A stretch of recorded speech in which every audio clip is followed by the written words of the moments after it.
Hoje nós temos um momento muito especial, um momento de reflexão, um momento de nos encontrarmos, entender também a nossa fé.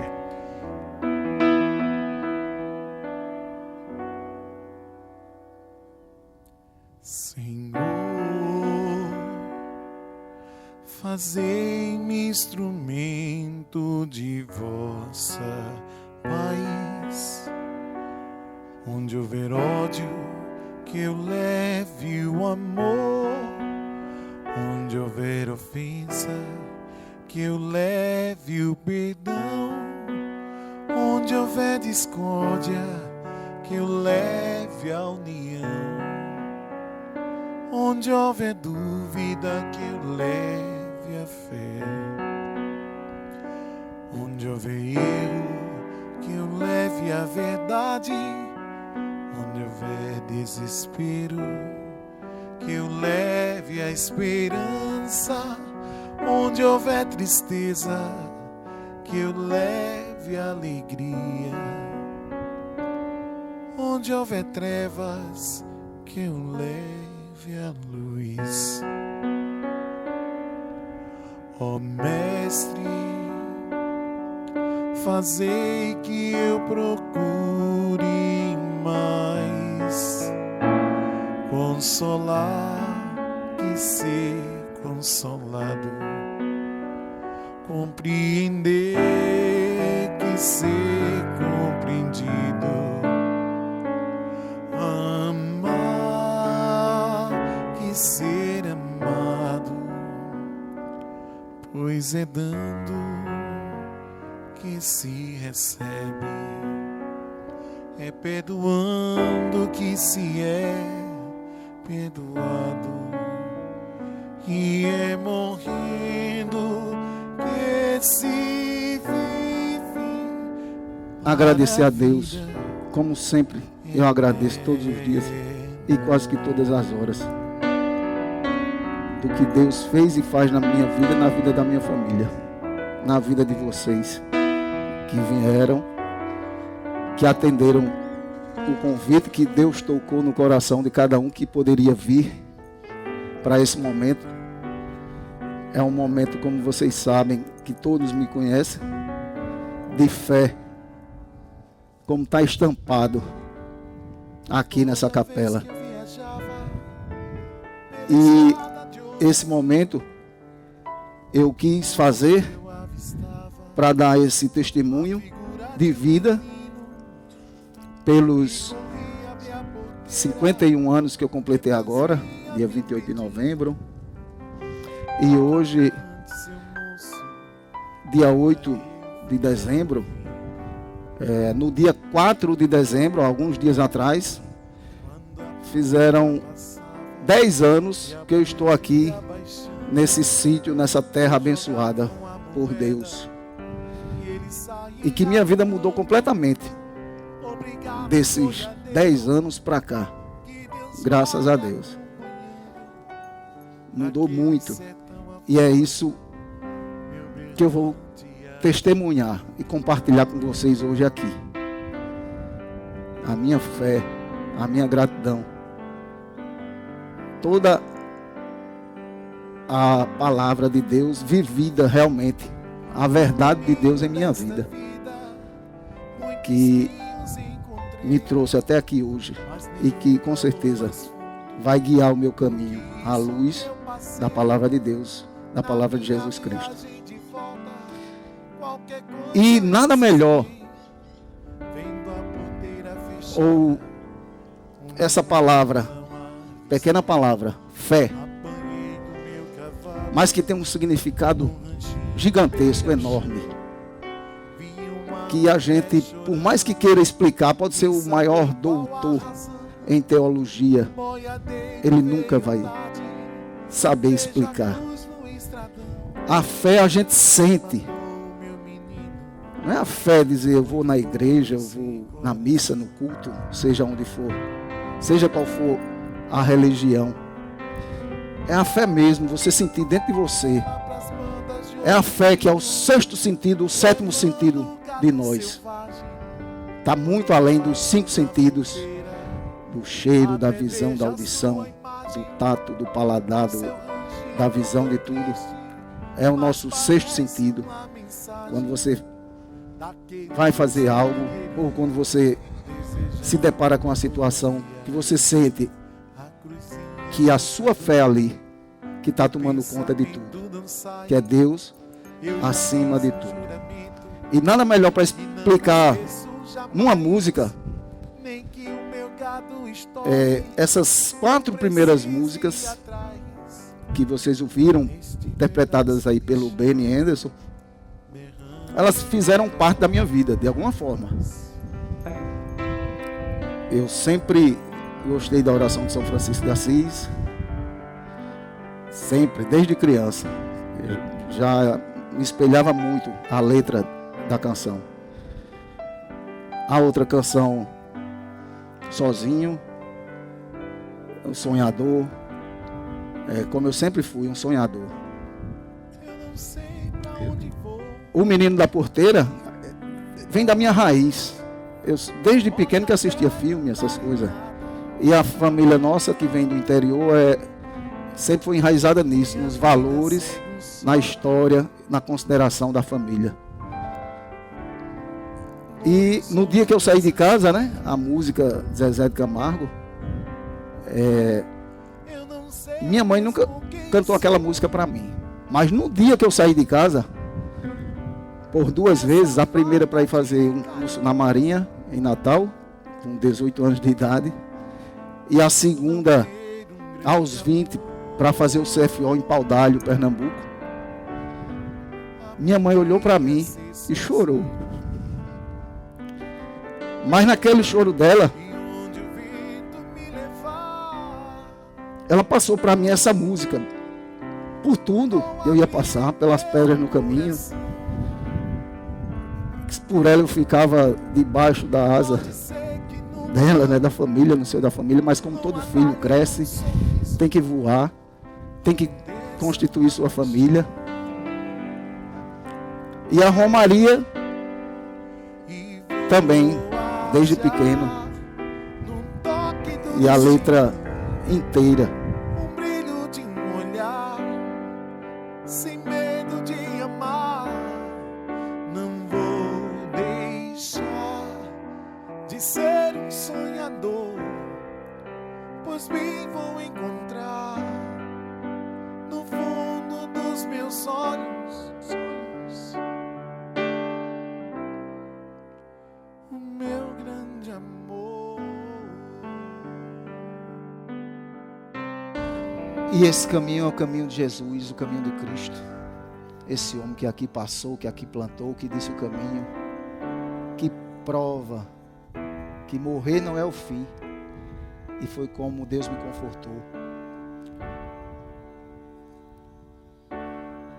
Não existe, acredito eu, que na natureza metamorfose maior do que a largata que vira borboleta. Forma aquele casulo e o que rastejava devagar se transforma e voa. E eu sei que um dia eu vou reencontrar minha filha, seja como for, seja na vida após a morte, seja no céu, não sei como vai ser. Vou viver minha vida enquanto Deus der. Continuarei lembrando dela todos os dias, na certeza do dia que reencontrarei, na certeza que a minha pedra preciosa era tão preciosa que Deus levou para junto dele. Então quem seria eu, egoísta, de querer que ficasse aqui na terra, se tinha missão muito maior para ela no céu, como já tinha para ela aqui na terra. E desses anos todos que minha vida foi mudando, e eu fui vivendo a cada dia a palavra de Deus, as provas de Deus na minha vida, de todas as formas, não só na forma que eu aprendi dentro da igreja católica, com minha família desde pequeno, dentro da igreja, além, como eu disse, esse sexto sentido que é a fé, você sentir que um mal tem ali naquela mata e eu não vou procurar aquele mal. Ou eu senti a presença da minha filha por várias vezes depois, pedindo a Deus, sentindo um beijo no rosto, como se um espírito bom tivesse do meu lado e tivesse me beijado. E aquilo me deu uma paz aqui nessa capela, dentro da capela, e veio um vento forte,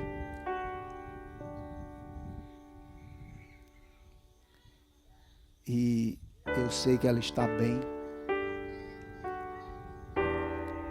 e que a justiça de Deus vai ser feita com aqueles que foram os irresponsáveis pela sua morte.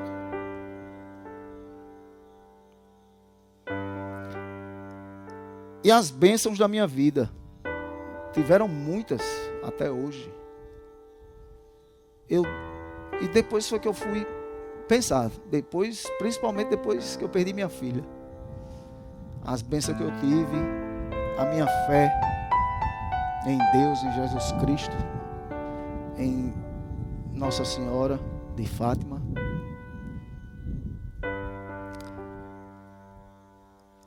Toda a devoção pela intercessão junto a Jesus, junto a Deus. E foi assim, no colégio, quando eu estudava, para passar no vestibular, eu sempre pedi a Deus para passar na prova, e passei. Fiz o curso que eu queria. Passei na Universidade Federal para comunicação também. Sempre estudei. Na Marinha, eu tinha que ser o primeiro lugar da turma para voltar para Paraíba. E eu pedi a Deus, eu fazia uma promessa para a minha avó, Isabel, mãe da minha mãe, que já era falecida. Eu fazia uma promessa que se eu voltasse, se eu fosse o primeiro lugar na minha turma, eu iria fardado lá no interior, lá em Patos, no túmulo dela, para agradecer. E eu fui o primeiro lugar da Paraíba, fui o 8º de uma turma de 300. E fui lá fardado, agradecer a Deus, agradecer ao pedido que eu tinha feito pela intercessão da minha avó. A mesma coisa foi no CFO. Eu tinha que ser o primeiro colocado da Paraíba, porque minha família vinha também vem de militares, tio, primos, pai. E eu também fui o primeiro lugar no curso. Também fui agradecer a Deus o que eu tinha pedido. Era, até sem notar, uma graça alcançada.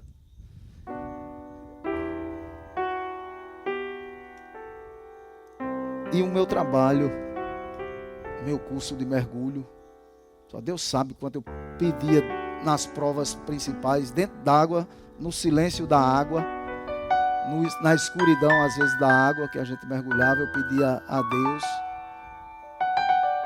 Como uma vez eu fiquei enganchado num treinamento, numa correnteza, e eu pedi a Deus para me soltar daquela situação real, e Deus me livrou, Deus me abençoou. Eu fui mergulhador, sou mergulhador. E os diversos trabalhos que eu, por ser bombeiro, aprendi a estudar. E como eu digo a todos, minhas filhas, meus sobrinhos, eu digo que estude, porque o conhecimento liberta a pessoa. Seja qual for que você for fazer, estude, se dedique àquilo. Não importa se você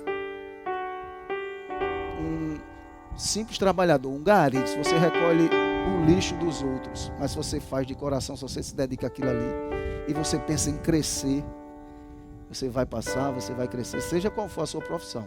Já pensou, se todo mundo quisesse, eu quero ser médico, para ser todo mundo rico. Então não ia ter doente, não ia ter outras profissões, ninguém ia trabalhar de motorista, de ônibus, de nada. Mas cada um fazendo a sua profissão com dignidade. E como eu digo, o conhecimento liberta. Conhecereis a verdade e a verdade vos libertará. É bíblico também. Em cima disso, da minha profissão, tem um livro da Bíblia, Isaías. E Isaías, várias passagens de Isaías na Bíblia, acho que o principal livro que eu costumo ler. Isaías 43, ele fala assim: mas agora, assim de ti, Senhor, o Senhor que te criou, ó Jacó, e que te formou, ó Israel, disse o Senhor: não temas, porque eu te remi, chamei pelo teu nome, tu és meu. Aí o versículo 2 fala: quando passares pelas águas, estarei contigo. Quando passares pelos rios, eles não te submergirão. E não me submergiram nunca, desde criança. Na minha profissão, eu era a mão de Deus, puxando outras pessoas da água, fazendo um boca a boca. A mesma mão de Deus que me puxou lá, quando eu tinha 11 anos, 13 anos, nos açudes, era a mão de Deus que puxava, me usando como instrumento para salvar as pessoas.